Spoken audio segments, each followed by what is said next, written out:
Wow, match of the night and move of the night. This must be a high score.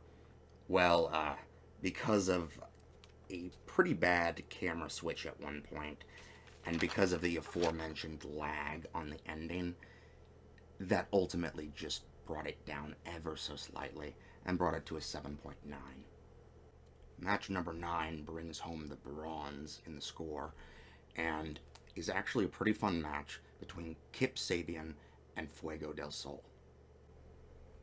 Before the fight even starts, Taz opens with the best line of the night, in which he says that he gave a wedding gift to Kip Sabian and Penelope Ford, which was a backboard stopper. You know, for that. I have trouble naming all of the moves that happened in this match, but there was a flurry of action and it was visceral. And during the whole thing, Kip Sabian was basically like that 80s villain from Back to the Future that just tries to kick the shit out of the protagonist all the time. Poor Fuego does lose it, unfortunately. But I really want to compliment Fuego del Sol again. You can feel the desperation and intensity and even the youth of himself when he recoils from moves. This dude is so lucha, despite him not necessarily being from Mexico. The dude has that blood pumping through his veins. I could very well see some people considering that this is the match of the night. Um, it was fantastic. I love Fuego del Sol. I just had a little bit more fun with the last match. And ultimately, it only was behind the gold winner by 1.5 points. It ended with a score of 7.75. Also, watch this. You like it, huh? Oh man.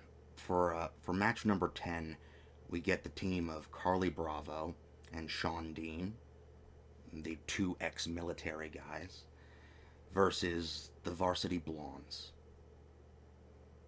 I was not really too big of a fan of this one because, well, the Varsity Blondes win, and even though I'm not the most gung ho military supporter, I really feel like these two guys found something unique within the scope of AEW. Not too many people are trying to play with the military angle right now. And so, yeah, we see the soldier boys get taken down by the blondes. And I think the thing that really sticks in my craw about this one is that just about, I think, 2 weeks ago, we saw this team, Sean Dean and Carly Bravo. They can go fast. They can be great. But against the Varsity Blondes, things just got slow and stagnant.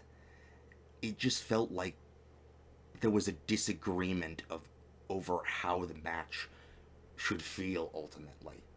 Um, Also, the Varsity Blondes do not seem too technically gifted. I mean, they can do some of the more complicated moves that are standard these days, but they do not have the dexterity of these two other men. We also had Purple Nurples this match. The Varsity Blondes started it, uh, and, well, the other team just responded by doing the same.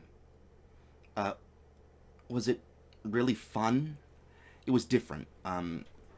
Just, I don't know, it wasn't that great, in my opinion. Ultimately, I just feel like the Blondes, they don't even work together. They don't even really mesh within the ring, at least. Maybe in some being the elite content they have. But, good God, I could not shake the feeling that this match's pace was being absolutely throttled by this team. And To add insult to injury, right at the very end, Carly is totally within range to stop the pin. We have seen it so many times in AEW that, even if the ref is going to see it, you do it to just break up the pin because that's how they do it. But it just feels weird when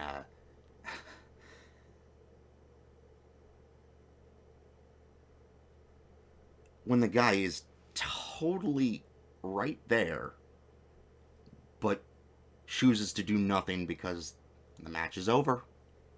I think this is actually like the first time in a long time that an AEW match has actually legitimately sat wrong with me. In fact, I'm almost encouraged to give it a slightly higher score because of the unpredictability of this match and because it could get an emotional response from me. And so I actually wrote down 7.3 for this match, but after discussing it, I'm going to end it with a 7.5. I also really want to make it clear I do not hate the Varsity Blondes. There is no reason that they cannot grow and change as individuals. It's just this one match, this one occasion, I did not like the pairing and the end result. I hope for good things for these guys. So please don't take it as an insult, please. For match number 11, we have a pretty good showing from Aaron Solo versus the new guy, Aaron Nemeth, who, he's interesting, to say the least. He rubbed me a little bit the wrong way because when he first appeared, I think it was maybe his first or second appearance, he was already on the mic. And it took me a little bit to buy his persona. In fact, I don't necessarily buy his persona outside of the ring. But in this match between him and Aaron Solo, we had a fun drag-out brawl where another thumbhead bully, kind of like I almost imagine the Hollywood hunk Ryan Nemeth as being that bully who kicks over your sandcastles. He's that guy. He's the guy who, even though you're professionally wrestling, he's going to do an amateur wrestling pin and say 1 point, and he's going to keep counting those points and just try to keep shitting on you. He is an ass. He's a heel. But I'm starting to understand his appeal. And while I may not say that he is the best on the mic, so far I think he is the best in terms of volume control. He can be heard very clearly. It's I think a beauty, actually. I think he may be the best at being heard in these open stadiums compared to others. Also, can the fans of Ryan Nemeth explain why the headstand on your opponent's core is aesthetically cool? I mean, I get it. It's putting pressure on the enemy's core, and when you handstand all the way like that, all that pressure is falling in one spot. It just looks a little silly to me. I'm not sure. That's just my opinion on that one. Ultimately, Nemeth puts on a great show, and Aaron Solo gives a great fight. In fact, it's almost a little disappointing at the end. I knew Nemeth was most likely going to win this. It's just the matter in which it happened felt silly. And by that I mean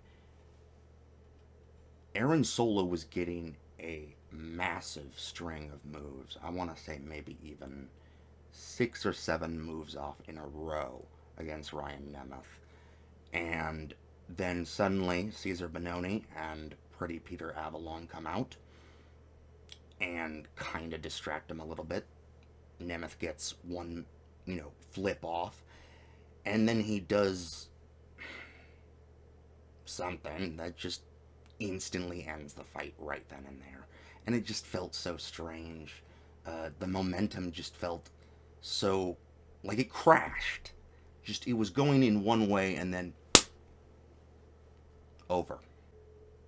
Ultimately, though, I did like they had this funny little angle where when Pretty Peter Avalon and Caesar Bononi came out, the commentators were saying, "Oh man, is he here to watch Aaron Solo?"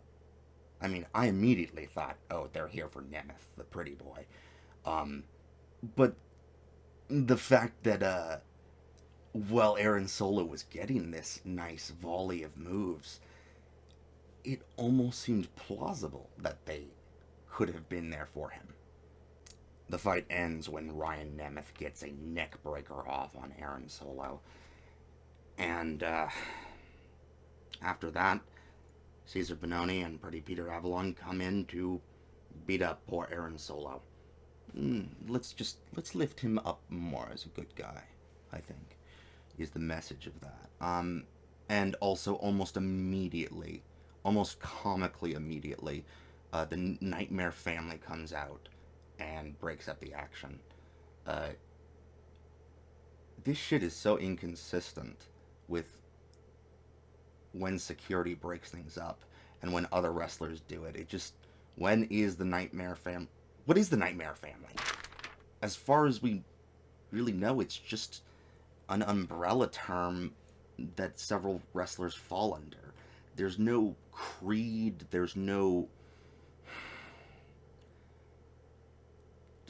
throughout. God damn. 11 gets a score of 7.5. So, for match number 12, this is kind of a match I should be looking forward to, and one I should respond to positively, because it addresses exactly what I've been talking about, where the Los Sicarios have kind of stagnated, story-wise. I think this is because Ivelisse is part of AAA, and she is very much the leader of Los Sicarios, and because of that, Diamante, who I believe is signed to AEW more permanently, she's just kind of stuck in a little bit of a rut right now, not able to steer the story of her character. So hell, what was the fight? Los Sicarios versus Renee Michelle and Miranda Elise. So, Miranda Elise has appeared before. I am having trouble placing her face. I thought it was interesting because she comes out in a mask, and then takes it off. I would think that amongst women, masks are not too common and are a fairly good way of differentiating oneself. Then again, when I think of a masked female wrestler, I think of Sexy Star, and just look into that. Also, because Los Sicarios' story has been so disconnected from everything,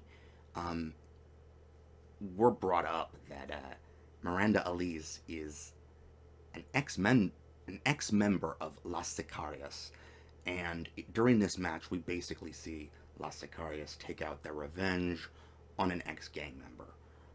It's very dirty, it's brutal, insults are being thrown. It's an okay match. It's just, I was hoping for more for Renee, and this was just the other new girl, Miranda Elise, getting wrecked by the stagnant stable of Los Sicarios.